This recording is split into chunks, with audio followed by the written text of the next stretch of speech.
Ifandwa TV, Factory Wandwa Magana TV.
Izo midugudu mwahisemo muremeza ko nta matungo arana n'abantu. Yego.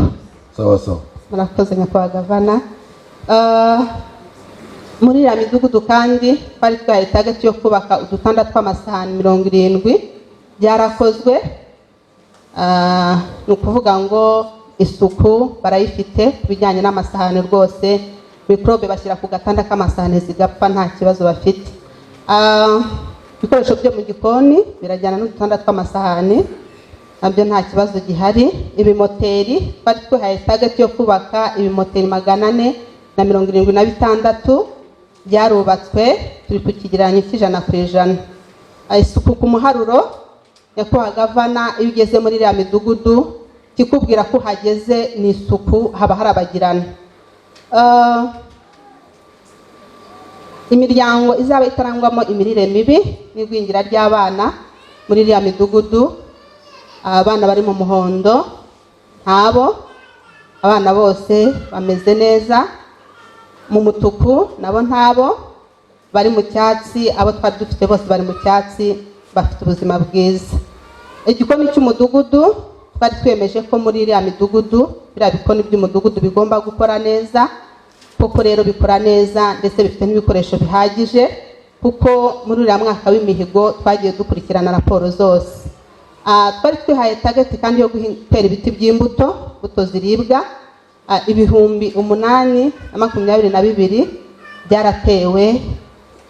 Bo muri ya midugudu rwose bararya imbuto nta kibazo.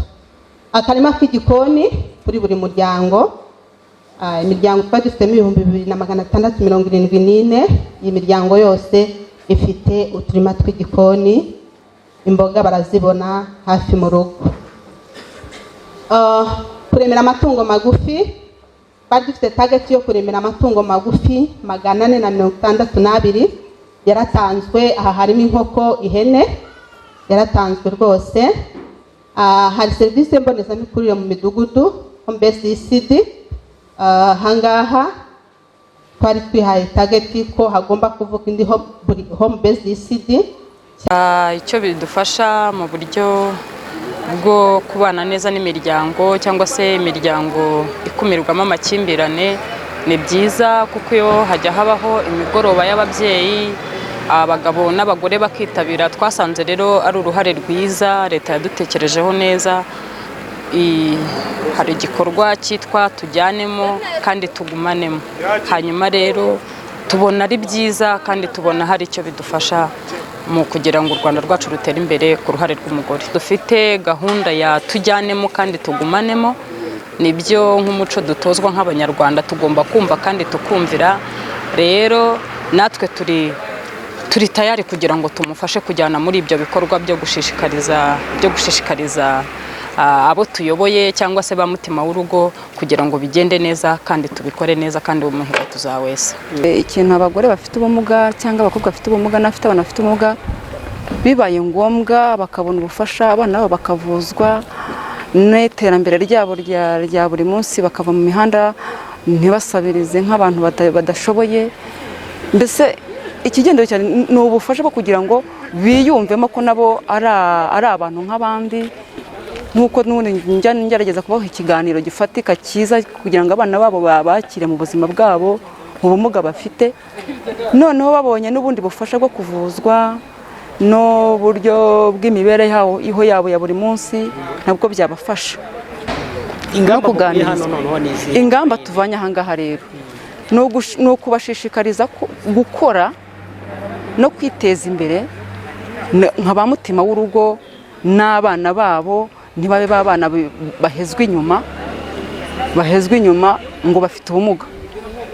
Ni ukuvuga ngo nka mutima w'urugo, mutima w'urugo agomba guharanira ubuzima bw'umwana we uwo ari wose, ari udafite ubumuga n'ufite ubumuga. Ingamba tuvanye aha ngaha rero tugiye kuganira cyane cyane ku myororokere y'abana bacu nka ba mutima w'urugo, cyane ko dufitemo abakobwa bafite ubumuga bashobora guhohoterwa cyangwa se bakaba bari nabo ubwabo bakiheba, ariko nka ba mutima w'urugo bashoboye kandi bashobora kwiteza imbere, tugiye kubashishikariza n'ubundi mu gukaza umurimo. Yego, ariko n'inkunga nayo irakenewe n'ubufasha bwo kuvuza abana babo. Murakoze cyane. Imidugudu ya mutima w'urugo cyangwa se mutima w'urugo model village ni imidugudu iba yaratoranyijwe kugira ngo dukoreremo imihigo ya mutima w'urugo cyangwa se imihigo y'abagore, hagamijwe kubaka umuryango ushoboye kandi utekanye. Ibyo bikorwa rero biba bikubiye mu nkingi eshatu za guverinoma, arizo ubukungu, imibereho myiza ndetse n'imiyoborere myiza. Aho usanga mu bukungu akenshi hagamijwe kugira ngo abagore ndetse n'abagabo, kuko iyo tuvuze umudugudu ntabwo ari abagore gusa batuyemo, akenshi ibi bikorwa, iyi mihigo igira impinduka ku muryango, mu kuvuga ngo ku bana, ku bagabo ndetse n'abagore. Ikigamijwe rero mu bukungu cya mbere ni ukugira ngo wa muryango koko ugire iterambere ry'ubukungu, bamenye gukorana n'amabanki, bamenye kubitsa no kubikuza, bamenye no kujya kwaka inguzanyo ndetse bakayishyura neza. Ibyo bikorwa rero byarakozwe, kwibumbira mu matsinda, gushishikariza abagore n'abakobwa ndetse n'abagabo kwiga imyuga n'ubumenyingiro.